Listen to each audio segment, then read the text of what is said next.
The miracle of Jesus turning water into wine is the first recorded miracle of Jesus in the Gospel of John. It took place at a wedding in Cana of Galilee and reveals both his compassion and his divine power.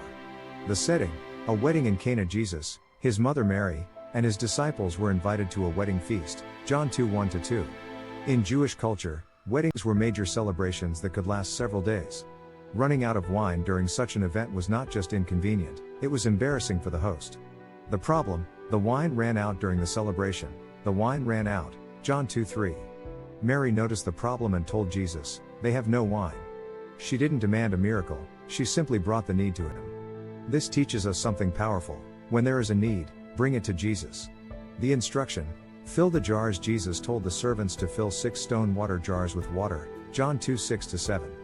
These jars were used for ceremonial washing and could hold a large amount of water. The servants filled them to the brim. Their obedience is important. They didn't question how water could solve a wine shortage. They simply followed his instructions. The miracle, water becomes wine. Jesus told them to draw some out and take it to the master of the banquet, John 2:8. When the master tasted it, the water had become wine, excellent wine, John 2:9-10. Not only did Jesus provide wine, but he provided the best wine.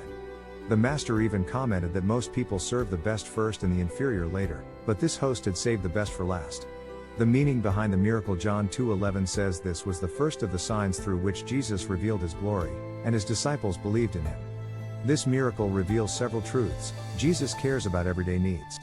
Even something as simple as a wedding shortage matters to him. Obedience unlocks miracles. The servants followed instructions without argument. Jesus transforms the ordinary. Water became wine. The ordinary became extraordinary. The best is still to come. God is not limited by what has run out. Have you run out of something? Strength, joy, peace, resources, hope? Just as Jesus stepped into that wedding situation, he can step into yours. When you give him what you have, even if it seems ordinary, he can transform it. What looks empty can become overflowing. What feels disappointing can turn into a testimony. The same Jesus who turned water into wine is still able to turn lack into abundance and sorrow into joy. The story of Jesus turning water into wine in John 2:1-11 reminds us that God is deeply concerned about the details of our lives. It wasn't a healing crusade. It wasn't a storm being calmed. It was a wedding celebration. Yet Jesus showed up, and when lack appeared, he responded. Maybe something has run out in your life. Maybe your strength has run low. Maybe your finances feel stretched. Maybe your joy has faded. Maybe opportunities seem dry. The wedding in Cana teaches us that when something runs out, it doesn't mean God has left.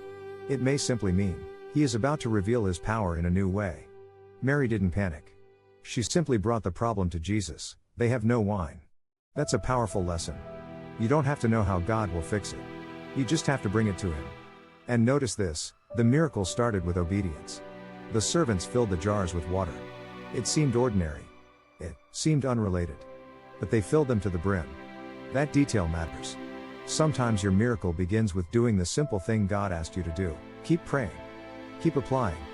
Keep showing up. Keep trusting. Before the water became wine, it was just water. Before the breakthrough becomes visible, it often looks like nothing special. But transformation can happen quietly and suddenly. Also remember, when the master tasted it, he said it was the best wine. That means Jesus didn't just replace what was lost, he upgraded it. God doesn't just restore. He restores better. He doesn't just fill empty spaces. He fills them with quality. He doesn't just meet needs.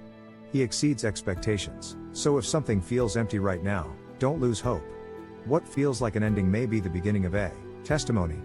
The same Jesus who transformed water into wine can transform your disappointment into joy, your delay into destiny, and your lack into abundance. Your story is not over. The jars are being filled. If you were blessed by this message, join the family and subscribe to stay inspired with God.